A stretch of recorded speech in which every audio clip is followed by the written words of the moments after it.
The Necrons being one of the newest codexes, we weren't really sure what to expect with a fact so shortly after, but there were some things that we were all hoping to get changed. So why don't we take a look at what changed with the Necrons with this new January 2021 fact.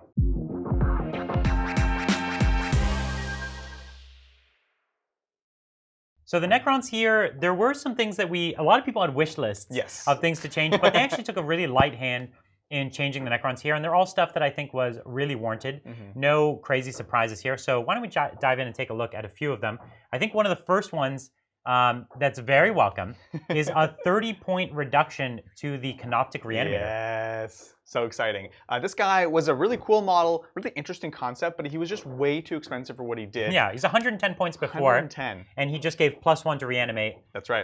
To a Necron unit. But luckily now he's dropped by 30 points, going down to 80 points, which suddenly becomes very, very interesting. And he's one of those models where, honestly, if you started dropping it too much further, he becomes an auto-include in many ways. Sure. And so 80 is interesting. I'm definitely hoping to see more of this guy on the tabletop. Yeah, if you're building blobs of warriors in particular, this guy's really great, especially pairs really, really well with Resurrection Orbs. And we're going to be playing him more often. We actually been using him. I've used him once or twice. You've used it. And we already got value out of it at 110. Most people don't, though, because you have to be really cagey with it, because it dies super easily. It does, yeah. Right? You're going to have to be playing the line of sight game, hiding just outside, but also in line of sight of the warriors. Yeah. And the thing to consider is, okay, you're saving 30 points, and so that's that many less warriors that you need to make sure that you resurrect to get your money back. And that's when you're looking at these abilities, things like the Res Orb. That's why that's so good. Yeah. It's like 3 warriors, things like that. But it's not only just getting exactly the number back. Resurrection is such a powerful ability to gain movement. Exactly. And to mess with your opponent's plans that they're almost worth, a warrior's worth more when he's resurrected than he was worth initially on the board. 100%. Right? Totally agree. So really exciting change for this guy. This was one of the biggest changes we were hoping to see. Yeah, because we all have like 5 reanimators. Yeah, I know, right? Some more than others. Yeah, that's right. I have a lot. Hopefully you haven't converted all yours to spiders. There's another change that happened as far as points that also kind of needed to happen. Yeah, probably. Kind of the boogeyman of the meta right now is the Nightbringer. Yeah. With his ability to turn off invulns and just be an absolute turn off Feel beast. No Pains and invulns. Yeah, if you guys haven't seen our last game with Nightbringer, go ahead and check it out. Nightbringer is a beast. He dominates the board whenever he's on it. Yeah. He went up 20 points, which is minor. It's very minor. Like if you were going to put him on the board, 20 points isn't going to make you blink. Yeah, exactly. Absolutely. But it is directionally correct because he was stronger than his brethren. But now it does make some of the other Catan a little more interesting in comparison. I think that's the biggest reason for this change at the end of the day is he truly a problem? Is he broken? No, not really. No, not really. But it made the others so unappealing compared to what he could do. Agreed. Some of the, even like the Transcendent Catan is much cheaper. Yeah, because they're way now. cheaper. Yeah, so that becomes interesting. So again, another good change in the right direction. Yeah, I'm still going to be bringing my Nightbringer. He's so good. They made a tiny little fix. I'll bring it up quickly. They put the keyword of Quantum Shielding on your Triarch Stalker. It already had the Quantum Shielding keyword. This was literally a typo in the books that they fixed, so nothing big there. It only means that you could use the 4+ invuln strat. Yeah, Quantum Deflection strat, which you could have done anyways because everyone knew.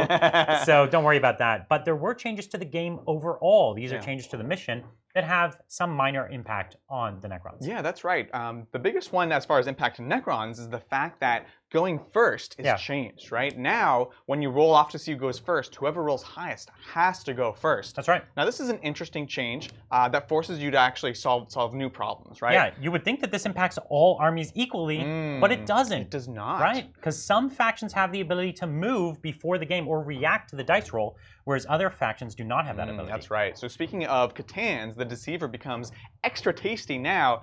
He has, of course, the redeploy for 3 units, which in the Necron army previously, it wasn't amazing. You know, it's not. There's certain armies like Harlequins that can take advantage of redeploys. Necrons not so much. They could be aggressive first turn. Necrons can't be aggressive first turn. No, not really. Yeah. However, now that that you don't know who's going to be going first, it becomes that much more useful. Because the important thing to remember is, did you always have to plan to go first or second? Absolutely. But the difference is now, there's no guarantee that anyone's getting their ideal plan. You're going to be forced to either go first when you don't want to, and likewise, right? I think that's the thing.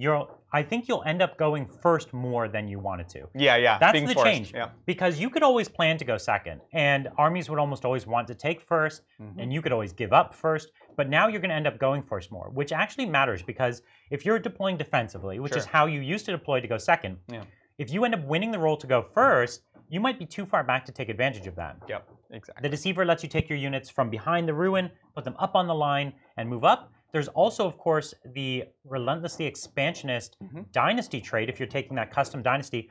Those two both give you options to move before the game. And this is something Necrons can do that not every faction can. Yeah, this is a really, really tasty option. And I think we're going to see a lot of interesting play be coming out of this.